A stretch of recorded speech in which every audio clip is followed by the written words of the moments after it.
ప్రభు అయిన యేసుక్రీస్తు నామములో నా హృదయపూర్వకమైన వందనాలు తెలియజేస్తూ ఉన్నా. ఈరోజు మన ప్రియ సహోదరుడు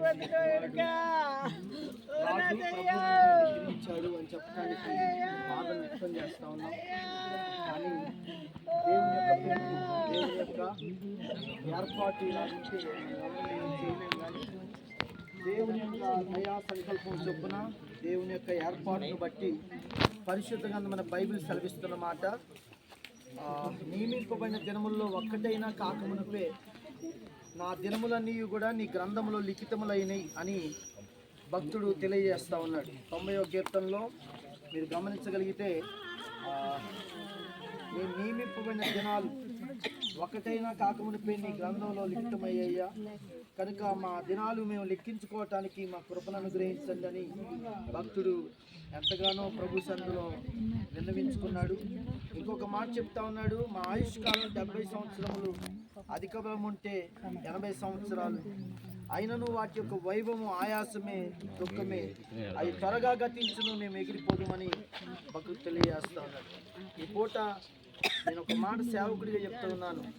దేవుని పిల్లలైన వారు మారు మనసు పొంది పాపక్షమాపణ పొంది దేవుని కొరకై దేవుని సంఘాల్లో వైరాగ్యం కలిగి బ్రతకాలనుకున్న వారికి ఈ చివరి దినాల్లో భయంకరమైన పరిస్థితులు రాబోతున్నాయి.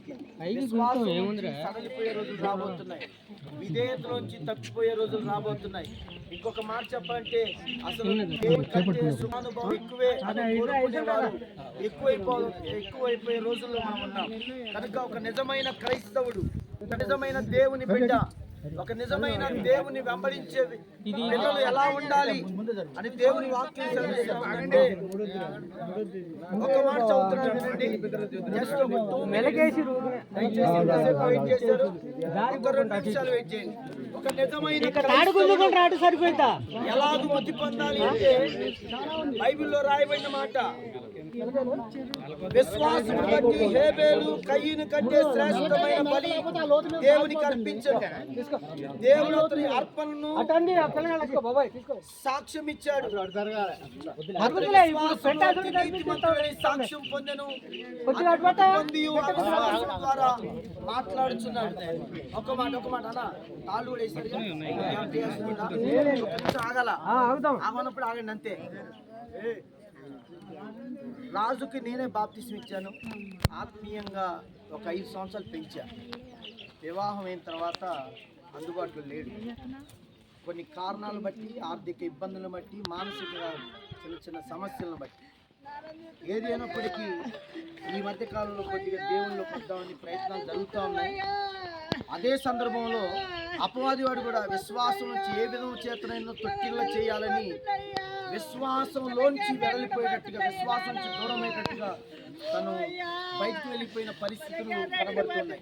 నేను ఒక సేవకుడిగా చెప్పేది ఏంటంటే, ప్రభువు నమ్మిన ప్రతి ఒక్కరు, యేసుక్రీస్తుని వెంబడించాలనుకున్న ప్రతి ఒక్కరు విశ్వాసం కలిగి ఉండండి. శ్రమలు రాబోతున్నాయి, బహు భయంకరమైన పరిస్థితులు రాబోతున్నాయి, నిందలు రాబోతున్నాయి, వ్యతిరేకతలు రాబోతున్నాయి. ఈ లోకంలో నువ్వు ఎంత విశ్వాసంతో బతికితే అంత చెడ్డగా నీ మీద ప్రచారాలు రాబోతున్నాయి. అయితే విశ్వాసం బట్టి హేబేలు మృతి పొందెను. ఆ మృతి పొందిన మృతిని బట్టి నీతిమంతుడని సాక్ష్యం పొందాడు. ఒక వ్యక్తి దేవుని ఎదుట నీతిమంతుడని సాక్ష్యం పొందాలని ఒక సేవకుడిగా నేను తెలియజేస్తున్నాను. మన ధనం మనకు సాక్ష్యం ఇవ్వదు, మన అధికారం మనకు సాక్ష్యం ఇవ్వదు, మన ఇల్లు మనకు సాక్ష్యం ఇవ్వదు, లోకంలో ఉన్న మనకున్న ఏ భోగభాగ్యాలు ఈ లోకంలో మనల్ని సాక్షులుగా నిలబెట్టలేవు. కానీ విశ్వాసం ద్వారా నువ్వు మృతి పొందితే నీతిమంతుడు అని దేవుని ద్వారా సాక్ష్యం పొందుతావు. దానికి నిదర్శనం హేబేలు గారు. రెండవదిగా దేవుని వాక్యం సెలవిస్తుంది, విశ్వాసమును బట్టి హానోకు మరణము చూడకుండా కొనుపోబడినట్లు దేవుడు అతను కొనుపోయాను. దేవునికి ఇష్టడని సాక్ష్యం పొందిన కనుక దేవుడు అతన్ని కొనిపోయాను. ఈ రోజున ఎవరిని చూసినా ఎక్కడ చూసినా అబ్బా ప్రారంభంలో భక్తి చేశారండి అసలు అని అంటున్నారు. లాస్ట్కి వచ్చేలకే దేవునికి ఇష్టడుగా లేకుండా పోతున్నారు. నేను అంటాను, ఎన్నుంటే సుఖం దేవునికి ఇష్టంగా లేకపోతే. దయచేసి నా నిండు మనసుతో చేతులెత్తి దండం పెట్టి బతిలాడి చెప్తున్నాను, దేవునికి ఇష్టంగా బతకండి, మనుషులకు ఇష్టంగా బతకమాకండి. లోకంలో నీ అనుకున్నవారు, నా అనుకున్నవారు, నువ్వు ఎంత ఇష్టంగా బతికినా ఏదో ఒక రోజున నీ మీద చెడ్డ ప్రచారం జరగొచ్చేమో, కానీ దేవునికి ఇష్టంగా బతికితే దేవుని ఎదుట నువ్వు ఉండగలుగుతావని ఒక సాక్ష్యం నేను చెప్తున్నాను. మూడవదిగా మీరు గమనించాల్సిన ప్రాముఖ్యమైన విషయం, ఈ రోజుల్లో విశ్వాసమును బట్టి నోవాహు అది వరకు చూడని సంగతుల గురించి దేవుని చేత హెచ్చరింపబడి, భయభక్తులు కలిగిన వాడై దేవుని చేత హెచ్చరింపబడి తన ఇంటి వారి రక్షణ కొరకు ఒక ఓడను సిద్ధపరచుకొను. అందువలన అతడు లోకం మీద నేరస్థాపన చేసి విశ్వాసమును బట్టి నీతికి వారసుడని సాక్ష్యం పొందాడు. దేవునికి మహిమ కలుగును గాక. ఈ 2025వ సంవత్సరంలో క్రైస్తవ్యానికి బహు భయంకరమైన పరిస్థితులు రాబోతున్నాయి. ఆ పరిస్థితుల మధ్యలోనే ప్రతి క్రైస్తవుడు, ప్రతి దేవుని బిడ్డ దేవుని కొరకు నీతి కలిగిన వారిగా బతకాలి. అంటే కాస్తో కోస్తో దేవుడు ఉన్నాడన్న భయం ఉండాలి. నేను ఏప్రిల్ 10వ తారీఖు రోజున నా వాట్సాప్ స్టేటస్లో చెప్తున్నాను, దేవుడున్నాడు రాజు జాగ్రత్త. ఎవడున్నాడు? దేవుడున్నాడు. ఇది ఖచ్చితంగా చెప్తున్నాను ఈ మాట. ఎందుకంటే తను చేసిన కొన్ని పొరపాట్లు ఆ వాట్సాప్ స్టేటస్లో వస్తే సేవకుడు గద్దించాలి కదా.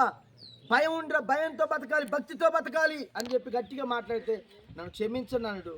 ప్రభు క్షమిస్తాడు, నేను క్షమిస్తాను. అయితే ఈ లోకంలో భయం భక్తి లేకుండా ఒకవేళ మనం పోతే నీతికి వారసుడిగా చేయబడలేం. కనుక దయచేసి నీతికి వారసులుగా మారుదాం. ఈ రాజుగారి యొక్క మృతదేహం ద్వారా, ఈ సమాధి ద్వారా మీ అందరితో ప్రభు చెబుతున్న మాట ఏంటంటే, విశ్వాసమును బట్టి నీతికి వారసులుగా, లేకపోతే నీతిమంతులుగా పిలువబడండి. రెండోది, విశ్వాసమును బట్టి దేవునికి ఇష్టలని పిలువబడండి. మూడోదిగా, విశ్వాసమును బట్టి దేవుని యందు భయభక్తులు కలిగి దేవుడు వచ్చే క్షణానికి, దేవుని సన్నిధికి చేరే క్షణానికి నువ్వు నీతికి వారసులు అని సాక్ష్యం పొందుగాక. అట్టి సాక్ష్యం పొందాడని అయ్యగారు ఇందాక చెప్పారు కదా. ఏ విధము చేతన ఒక మనిషి మారు మనసు పొంది పాపక్షమాపణ పొంది నీటి బాప్తిజం పడితే అది రక్షించబడతాడు. ఆ రక్షణలో ఉన్నతమైన కార్యం ఏంటంటే, ఒక రోజున దేవుని సింహాసనం ఎదుట రాజును తప్పకుండా చూస్తాం.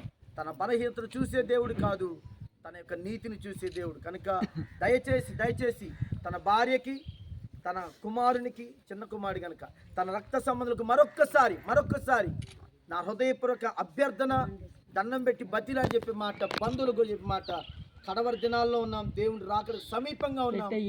దయచేసి మిమ్మల్ని మీరు ప్రభుకి నమ్మకంగా అప్పగించుకోండి. ఆ నమ్మకమైన న్యాయాధిపతి వారసులుగా నిలబడతాము గాక. అట్టి కృప ప్రభు అనుగ్రహించును గాక. ప్రేమ స్వరూపైన మా తండ్రి, మీకు స్తోత్రాలయ్యా. ఈ ప్రత్యేకమైన సమయంలో ఎంత హెచ్చరికతో కూడిన మాట తెలియజేయడానికి గల కారణం, క్షణికావేశంలో ఉన్నతమైన ఆలోచన చేయవలసిన వారు బలహీనమైన ఆలోచనలో పడిపోయి లోకానికి, లోక సంబంధమైన వాటికి, లోక సంబంధమైన వ్యవహారాల మధ్యలో పాడైపోతూ ఉండగా నాయన, రక్షణ పొందిన వారే, రక్షించబడిన వారే, రక్షించబడటం దుర్లభం అయితే మరి నీతిమంతుడు, పరిశుద్ధుడు, దేవుని ఎదుట ఉన్నతమైన ఆశయాలు కలిగిన వారు ఎక్కడ ఉంటారని దేవుని వాక్యం సెలవిస్తాం. ప్రభువా, ఒక్కసారి రాజు నాయన జ్ఞాపకం చేసుకోండి, తన కుటుంబాన్ని జ్ఞాపకం చేసుకోండి, రక్త సంబంధం జ్ఞాపకం చేసుకోండి. నాయన ఇక్కడికి వచ్చిన ఈ సమాధి ద్వారా హెచ్చరింపబడుతున్న మేమందరం కూడా నీతిమంతులుగా తీర్చబడదుము గాక, నీకు ఇష్టలమని తీర్చబడదుము గాక, మీ యందు భయభక్తులు కలిగి నీతికి వారసులమని సాక్ష్యము పొందుదము గాక. అలాగున మా మృతి ఉండటానికి కృప దయచేయమని, జరుగుతున్న ఈ కార్యక్రమం అంతా మీ జయకరంగా జరిగించమని, వచ్చిన బంధువులను, స్నేహితులను, రక్త సంబంధులను, ఆత్మీయులను అందరినీ కూడా మరొకసారి పురికొల్పి ఉన్నతమైన పాఠాలతో నింపమని యేసుక్రీస్తు ప్రభువు యొక్క ప్రశస్తమైన నామములో ప్రార్థిస్తూ ఈ మనవులు మీకు సమర్పించి వేడుకొని పొంది ఉన్నాము తండ్రి. ఆమేన్. మన తండ్రి అయిన దేవుని ప్రేమ, కుమారుడైన యేసుక్రీస్తు వారి కృప, పరిశుద్ధాత్మక సహవాస సన్నిధి సాన్నిధ్యము ఇప్పుడు ఎల్లప్పుడూ చర్చి బిడ్డలందరికీ, మరి ముఖ్యంగా రాజు కుటుంబానికి, తన భార్యకను, తన తోడు సహోదరులందరికీ, వచ్చిన బంధువులందరికీ ప్రభు అయిన దేవుడు సదాకాలం తోడు గమనించండి.